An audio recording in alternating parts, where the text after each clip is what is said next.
This video might be the most important video you watch in a long time, because ultimately, if you do not solve the question of why you keep attracting the wrong type of people, it will destroy you. So this video will show you how to solve that issue. The first way to solve this issue is to understand that you are who you hang around. The type of person you are is the type of person you will attract. Rich people hang around rich people, brokies hang around brokies, spiritual people hang around spiritual people. And this is why the Bible tells us to hang around like-minded people. People who fear God, people who want to go closer to Christ. Because ultimately, those are the type of people that we want in our circle. People that won't backstab us because they're trying to be like Christ. Christ was ultimately a servant, number one. He came to serve other people. Even though he was God in flesh, he came to serve people. And that's what we should do. And that's the type of people we should want in our circle.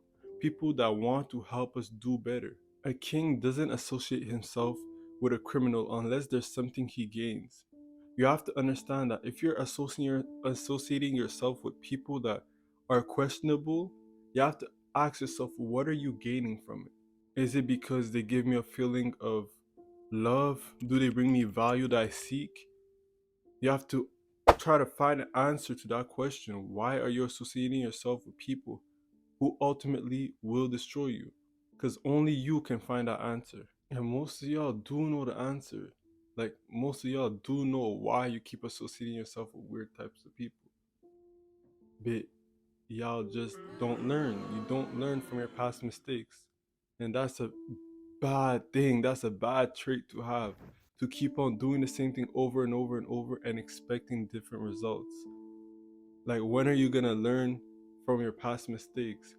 Why do you keep putting your hands close to the stove, expecting nothing to happen, and then the day you get burnt, you're like, oh, whoa, I didn't expect that to happen. It's because you're playing with fire. Do not wait until it's too late to finally turn your life around and question the people around you. Because the people around you ultimately is the people that have access to you, that can kind of control you best. We have to understand that the person that betrayed Jesus was one of his disciples, Judas. So watch who's around you, watch your circle, and learn from your past mistakes.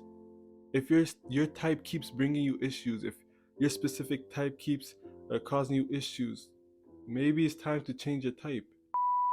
When God chose David to be king, he showed us the blueprint of what we should be looking for in a partner or in friends in a relationship. God firstly looked at the heart. He said that he's not like human beings that look at the outward appearance. If they're tall, if they're attractive, if they got this, if they got that. But he looked at the heart first to know what type of person that person was. And ultimately, David was a person who feared God. Yes, he did mistakes, but he feared God. I'm not saying to discriminate, to remove people that are quote unquote inferior to you, but I'm just saying be wise with who has access to you. Because not everybody wants to see you succeed, not everybody wants to see you do well. And we also have to admit that sometimes we're the problem. If all of my relationships ended up going wrong, maybe I'm the issue, maybe it comes from me.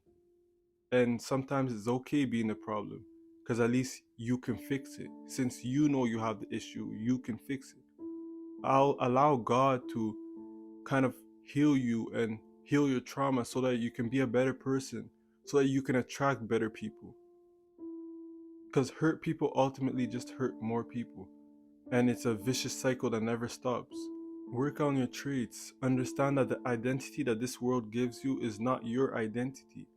Your identity should be the identity that Christ gives you. Because Christ tells us that when we're in him, we're a new creation.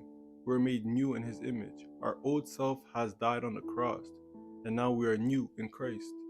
So let go of that old identity that the world gave you and concentrate on the identity that Christ gave you. Understand your flaws, work on your flaws. I have an issue of gossiping and I talk a lot and I'm trying to work on it. So I gave my old self all my issues, all my flaws to Christ so that Christ can make me new. So I can be a better person for myself but also for other people around me. And now I have the right to want to have good people around me, because if I'm a bad person, I should not ever ask myself why I'm attracting bad people, because I'm a bad person. I should not be a hypocrite.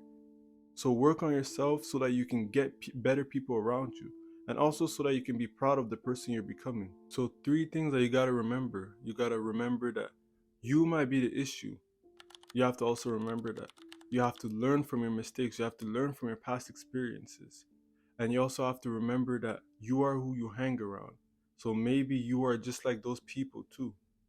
And these 3 things will allow you to now better evaluate your environment and also be able to attract better people into your lives. So that's really all for today. If you enjoyed the video, like, comment, subscribe, and I'm out. God bless you.